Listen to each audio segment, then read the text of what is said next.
weapons in space is still a big enigma. Black covert operations have always been trying to do something like that. Von Braun's purpose in life during the last years of his life, his dying years, was to educate the public and decision makers about why space-based weapons are dumb, dangerous, destabilizing, too costly, unnecessary, unworkable, undesirable. The strategy that Wernher von Braun taught me was that first the Russians are going to be considered to be the enemy. In fact, when I met him in '74, they were the enemy, the identified enemy. We were told that they had killer satellites. We were told that they were coming to get us and control us, the dirty commies, that whole story. First, the Russians were the enemy against whom we're going to build space-based weapons. Well, the ballistic missile defense system is probably a pipe dream in the sense that if what it's designed for is that you know where it's coming from. And when we had Russia, there was a 50-50 chance that you knew about where it would be coming from. In 1977, I was at a meeting in Fairchild Industries in a conference room called the War Room. And in that room were a lot of charts on the walls with enemies, identified enemies, names that people had never heard of, names like Saddam Hussein and Gaddafi. But we were talking then about terrorists, the potential terrorists. No one had ever talked about this before. But this was the next stage after the Russians, against whom we were going to build space-based weapons, these terrorists. They wanted a weapon system they could put in space that would stop a ballistic missile. That was the concept. This is 1977. And they were talking about creating a war in the Gulf region when there was $25 billion in the space-based weapons program that yet had not been identified. It wasn't called the Strategic Defense Initiative, at least, until 1983. This weapons system then had obviously been going on for some time, but I didn't know anything about. When Star Wars was brought out as an idea, which was before Reagan actually, and incorporated into his administration, it became pretty much a window dressing, as one people would call it, but there was a lot of truth behind what they were trying to do. They knew the basic principle of what they wanted to do. So I stood up in this meeting in 1977 and it said, I'd like to know why we're talking about space-based weapons against these enemies. I'd like to know more about this. Would somebody tell me what this is about? Nobody answered. They went on with this meeting as though I hadn't said anything. We heard a lot about terrorism. Then we were going to identify third world country crazies. We now call them nations of concern. With the rogue nations we have today, it's absolutely ludicrous. But he said that would be the third enemy against whom we would be needing to build space-based weapons. And the next enemy was asteroids. Now at this point, he kind of chuckled the first time he said it. Asteroids, against asteroids we're going to build space-based weapons. So it was funny then. And the funniest one of all was against what he called aliens, extraterrestrials. That would be the final card.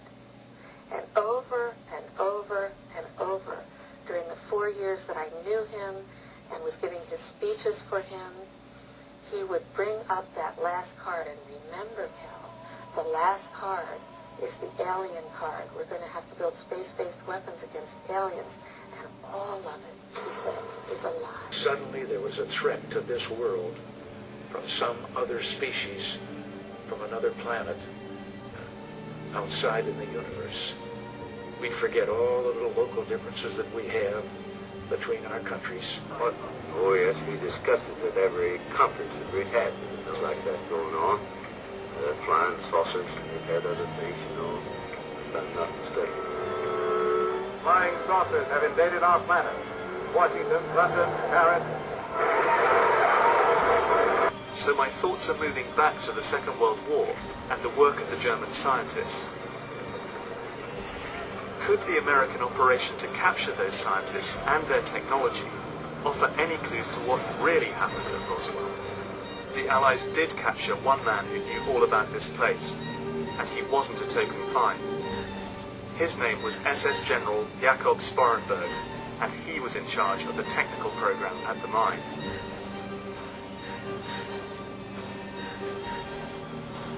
What he revealed astonished his interrogators. Indeed, I find it astonishing 60 years later.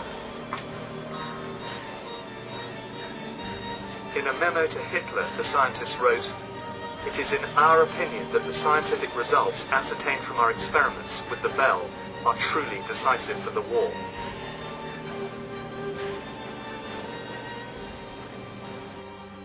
Henry Kissinger headed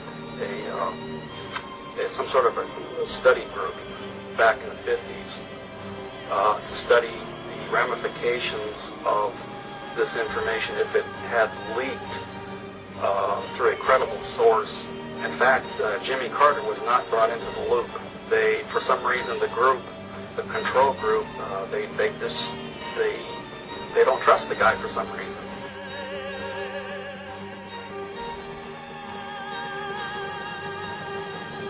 Upon taking office in January of 1977, held a meeting with then the Director of Central Intelligence, who was George Bush Sr., and demanded that the Director of Central Intelligence turn over to the President the classified information about unidentified flying objects and the information that was in the possession of the United States intelligence community concerning the existence of extraterrestrial intelligence. This information was refused to the President of the United States by the Director of Central Intelligence, George Bush Sr.